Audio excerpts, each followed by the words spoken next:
Está aqui na Conferência Nacional de Cultura, né, defendendo os direitos das mulheres, muitas vezes são violados. Né? Estamos aqui porque construímos o segundo Plano Nacional de Políticas Públicas para as Mulheres, onde um dos eixos, onde a gente brigou e tentou incluir dentro desse Plano Nacional, foi a questão da cultura.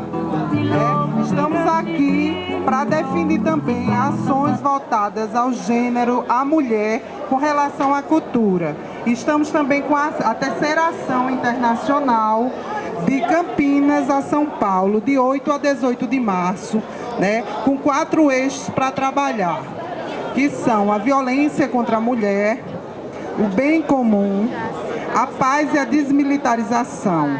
Né? Então, estamos nessa caminhada, 10 dias de caminhada, né, com essas ações contra o agronegócio. Nessa caminhada, uma caminhada com 2.000 mulheres, né, partindo de Campinas a São Paulo, e também em defesa, né, as mulheres do Haiti que estão sendo violadas em seus direitos, né? Pois é, isso aí.